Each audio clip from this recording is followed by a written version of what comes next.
Okay, first and foremost, I want to give all honors and praises and glory belongs to Yahweh, Bahasham, Yahweh Shai, Bahasham, Wahava Kodash. The name of the Heavenly Father is Yahweh, his son's name is Yahweh Shai, in who I reverence and honors the elder apostles of great Millstone that taught me this truth, and to the hopeful elect across the globe, and to the few, the very few brothers and sisters listening and also learning in the hopes of being saved within these last days. The name of this lesson is going to be called Old Wine is Acquainted with What the Old Way of Living and the Doctrines of Men. In other words, those that are stubborn in their way. Yeah, it's equating to old men, but you can also be a young man that's stuck in your old ways. So again, it's somewhat twofold, but really it's equated to what old men that are what had the doctrines of men. So Lord willing, this is going to be edifying. We're going to start off on Matthew 9. And let's go straight to verse 17 or 18. Start at, we go straight to 17. Right? Neither do men put new wine in old bottles. Right? The new wine, the new way of living, which Yahweh has what? Shown us through him. Right? It's not so much through the old laws of Moses. We still keep the laws, of course, because concerning the old laws, the Sabbath and so forth, but it's a new way of living which was through Yahweh, through that sacrifice. So neither do men put new wine into old bottles, right? And we're going to go into all these words as well and find out what it means. And the new wine is through what Yahweh, the new way of living, through that new covenant, right? New represents what? New, recently born, fresh for. Okay. So neither do men put new wine into what? Old bottles. Okay. It's the old bottles. What did the old bottles represent? Bear me just a minute. Old, ancient, no longer new, worn by use. Right? The worse for the wear. Old. Because you had men that didn't want to get rid of the old way of living, the ceremonial way of doing things. Right? Which we're going to get into, Lord willing. Right? So you neither put what wine into old bottles. Right? Else the bottles break and the wine runneth out. So you can't put the new wine, which we've been taught, the new way of living, okay, through Yahweh, you can't put it into an old bottle, because the old bottle wants to hold on to what he was taught, the tradition of men. Okay. Everything that's according what? To the old law. Else the bottles break. Right? And the wine runneth out. So now go into that word bottles break. See what comes up. To rend, to burst, to break. Of course, in demon convulsions. And that's why when you really bring out Yahweh, the New Testament, the New Covenant, that's where you have our people, they have a hard time accepting that Yahweh, he brought in the New Covenant through his sacrifice, the new way of living. Or else the bottles will break. Okay, and the wine runneth out, gusheth out. Okay.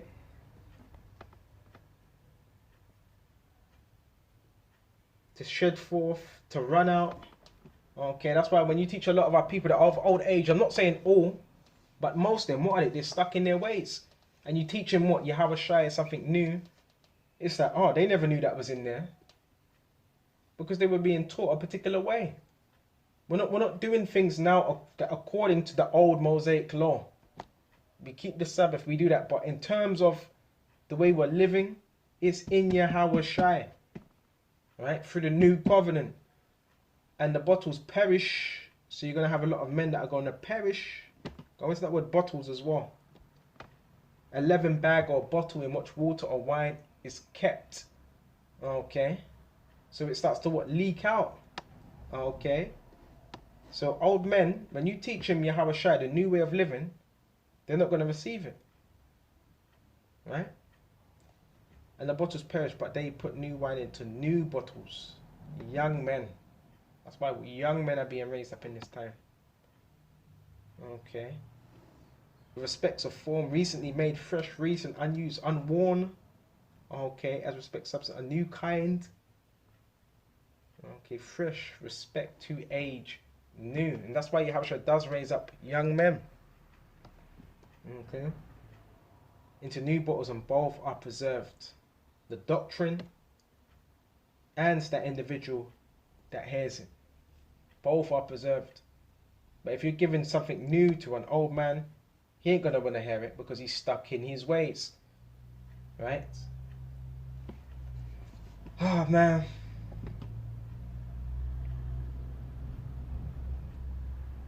So now we went into that. Let's go to traditions of men, an example of what was going on.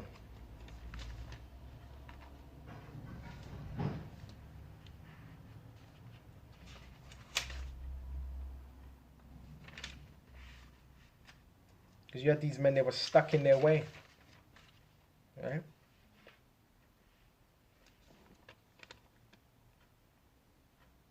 Mark 7. Okay, this is Mark 7. Get straight to the point. Okay, then came together unto him the Pharisees and certain of the scribes which came from Jerusalem. And when they saw of his disciples, some of his disciples eat bread with defiled, which means unclean, that is to say, unwashing hands, they found fault. Why? Because they still had the old wine. They still had the old wine in them, right?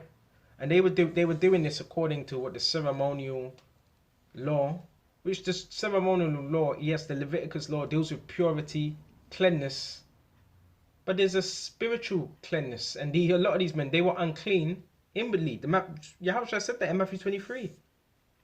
You appear righteous unto men, but you are unclean. So here it is, you had these men saying, oh, they're eating with unwashing hands. But they were unclean, spiritually. Okay. And they found faults. They found a problem. Okay. For the Pharisees and the Jews, except they wash their hands often, eat not. So that was their whole thing. No. Except these men wash their hands. Okay. They cannot sit here. They cannot eat with us, holding the tradition of the elders. So what was that? The old wine. Right? When you follow a tradition of men, that's the old wine. Right? And it was passed down. Okay. It was passed down from generation to generation. Then it became a doctrine. They made it a doctrine. They were making up laws within the laws. And when they come from the market, except they wash, they eat not.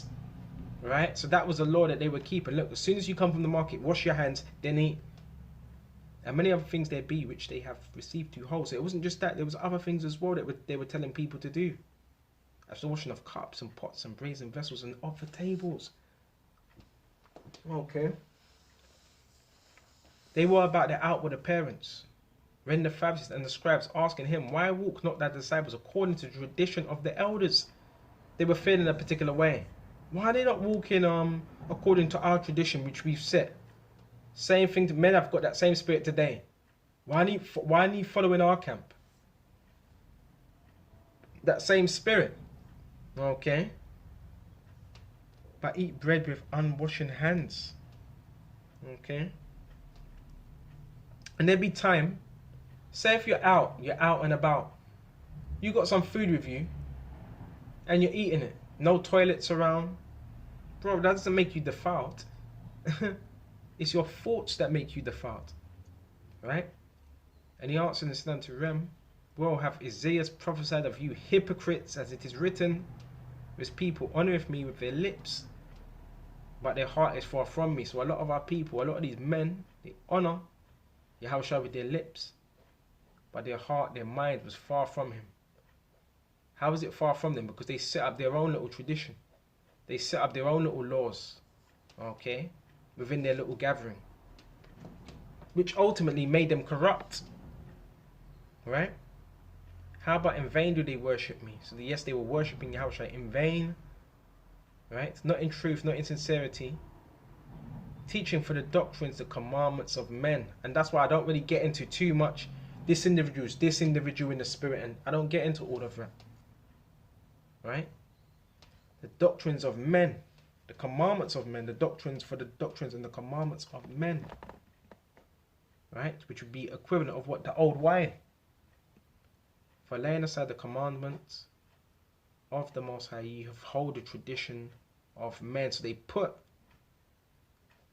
the right thing to do, they put that aside, and what they held their own tradition of men, of their camp, of their gathering, of their sect. And Yahushua, he was not a part of not one sect upon earth. He was not a part of no sects. He wasn't a part of the Pharisees. He wasn't a part of what's the Assyrians. He wasn't a zealot. He wasn't with the Sadducees. Right?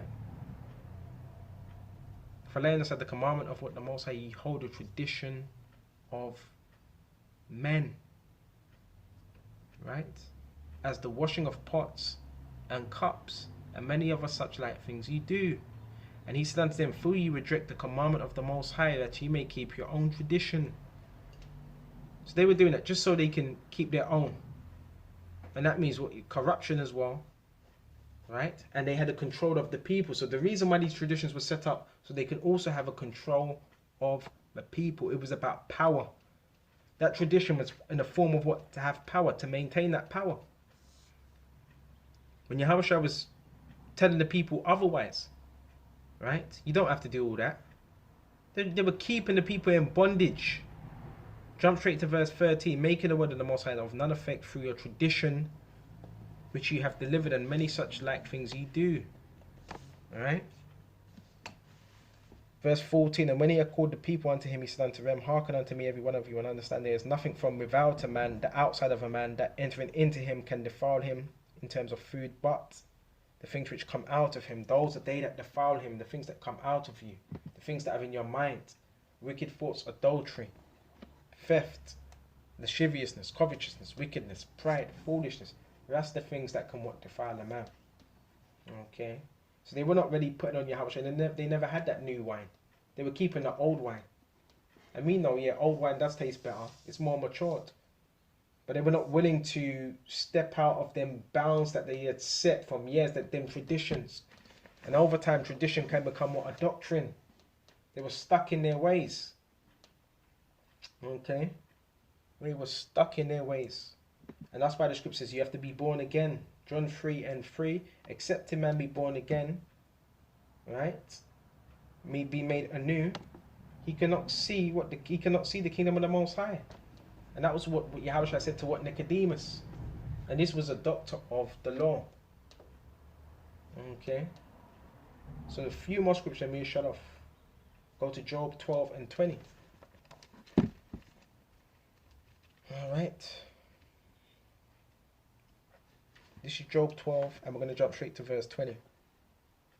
He removeth away the speech of the trusty men, right? Counselors, and taketh away the understanding of the age. So Yahushua does that. Yes, he can take away the understanding of the aged men. Okay, the scripture says that aged men are not always wise, neither do they always understand judgment. So when it says takes away, when you go to the new translation, see if I can find it. It says, he deprives the trusted ones of speech. Okay, of speech, and takes away the discernment of the elders. This is what it says in Job 12:20. And that's the new translation. Alright? So don't think, just because this man's older, you have to do everything he says. And again, you respect, and somewhat you respect elderly men, but you do know a lot of those elderly men that were on the scene, they were against Yahushua. They were responsible for putting Yahushua to death. Okay, so don't get it twisted. Don't just look at him and, well, he's old. Well, you know, he knows. No.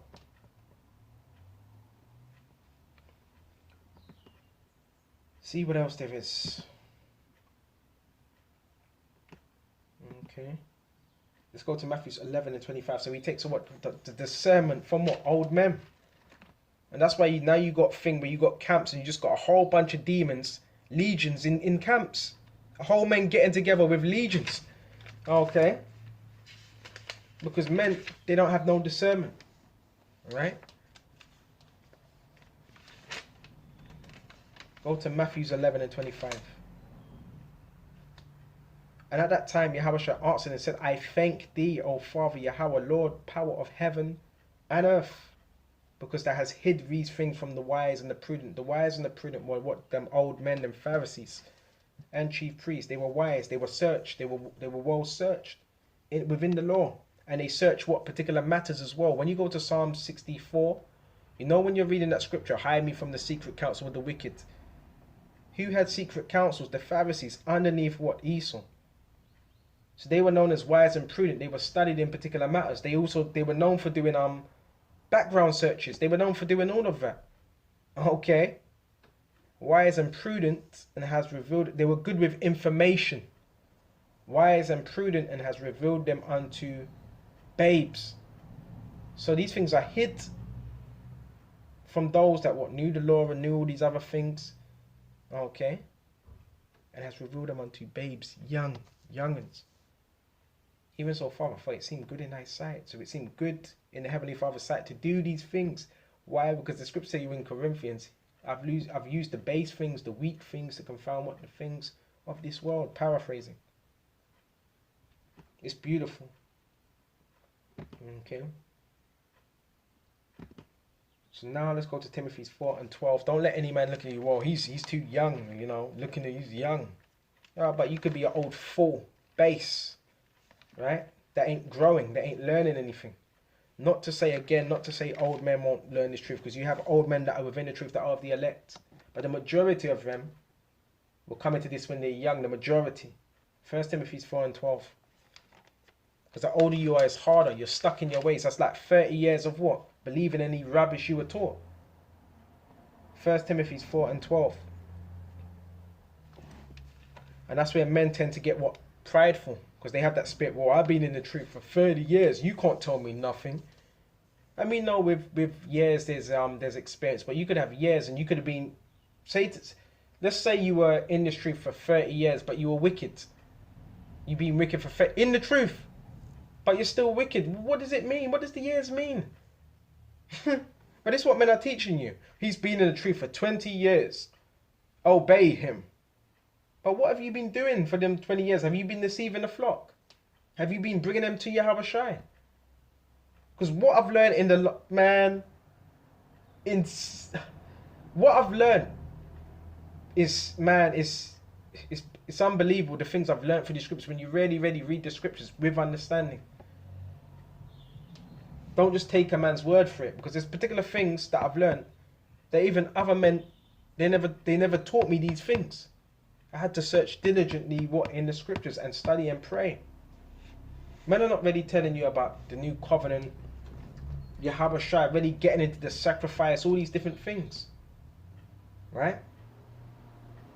They may give you other information, a little bit here and there, revelations and the beast and all that, but in terms of Yahweh Shai, they're not really teaching you Yahweh Shai. Let's go to 1 Timothy 4 and 12. These things command and teach. Okay. Let no man despise thy youth.